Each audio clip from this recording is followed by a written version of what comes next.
So wonderful to see so many beautiful, smiling, culturally multifaceted faces in the room today to enjoy this cultural work that we have put together. So the rubber bands, this is our 4th year of creating exhibitions, and we keep moving forward.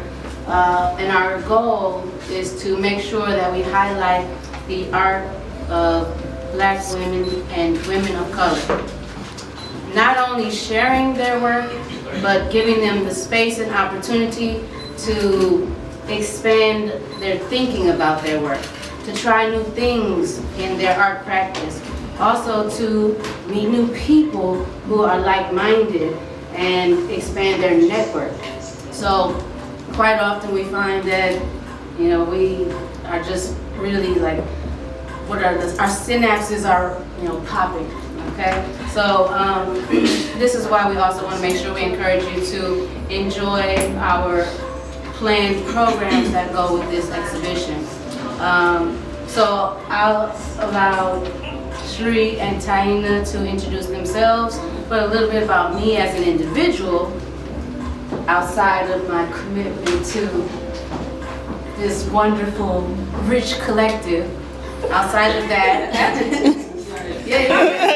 outside of that, I'm a visual artist, and as Charlene said, I'm the exhibitions manager here, so we always try to make sure we bring, wonderful things for the community to engage with as far as programs, visual elements, art history, Black history. We're always in the mix, making sure some wonderful things are happening for the community to engage with.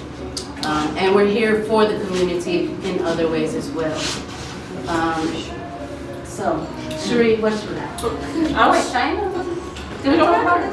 That's perfect. We'll just go with it. Yeah. Okay, there we go. See, we flow. Rubber, that's called rubber banding. I'm Cherie L. Greer. I am a writer, artist, teacher based in Tampa, Florida. I am also the director of Kitchen Table Literary Arts, which is a literary arts organization based in Tampa, Florida that showcases and supports the work of Black women and women of color writers and poets. It is my distinct pleasure to be in year 4 of the show. What I love so much about this process is that when we pair the literary artists and the visual artists, we do it in a blind process. So the artists don't get a chance to talk to each other. Many of them have never met. And then when we bring this show together, we often see this just amazing synergy of artists just grabbing stuff out of ephemera and making something beautiful. So I'm delighted to be here and happy you all are here too. Well, hello, thank you guys again. My name is Taina Dareville, and I am the 3rd of Rubber Bands. And professionally, I am the Community Engagement Director at Fat Village in Fort Lauderdale, and the Gallery Manager at Girls Club in Fort Lauderdale. And I just want to shout out, we have some of the artists here today, which are so exciting.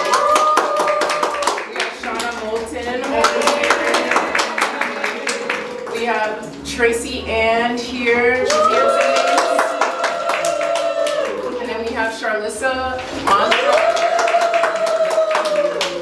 So the exhibition features 8 artists, and we have a great number of artists that are in the St. Pete area. And then we also have an artist that's in the DMV. So, and then also South Miami. So we have a wonderful, and we're, Florida based, but we're starting to reach outside of Florida. So it's amazing to see our artists who could be here, and thank you so much for being here tonight.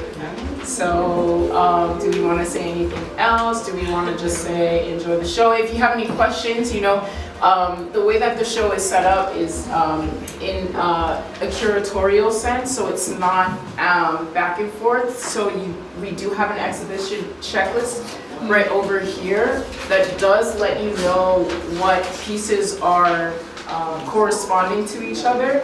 But if you have any questions, please feel free to ask any one of us or the artists that are here. You can get their insight, which is really, really, really great, really important to understand the context of their work. And yeah, that's, I can talk forever, I guess. Well, you know I can't, don't pass That's it. true, that's true, that's true. That's But true. no, so enjoy, see what you see, love it or despise it. But what we would like for you to do when you're looking is be a critical thinker. And that means understanding that these artists were charged to create something based off of a prompt we gave them. We sat on multiple Zooms and came up with something, right? And Sheree did some research.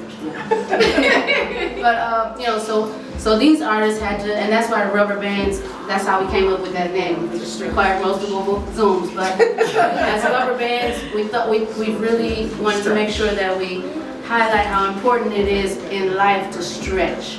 So the artists who are participants in these exhibitions, number one, they stretch their own thinking about their personal art practice in order to stretch what they would do when they're told what to do, you know? And then on top of that, they were charged to stretch and respond to another artist thinking about those exact same things. So as you pass through the space, definitely pick up one of those program designs that Taina hooked us up with, so that you're not confused as you walk around the space and you can say, oh gosh, this is a response to this person. Okay, so that's a little guide for you. What kind of prompts did you start out with? Oh, it's all right there. It's all in the Our library person says this. So Ain't No Limits was inspired by a poem by Lucille Clifton. And it is her poem, Climbing. And so the poem is essentially about how women are often asked to shrink, often asked to not want so much, not do so much, not be so much. So in that poem, she kind of reckons with this idea of wanting more and demanding more. And so ain't no limits to what you can want, what you need. Ain't no limits. That's the prompt.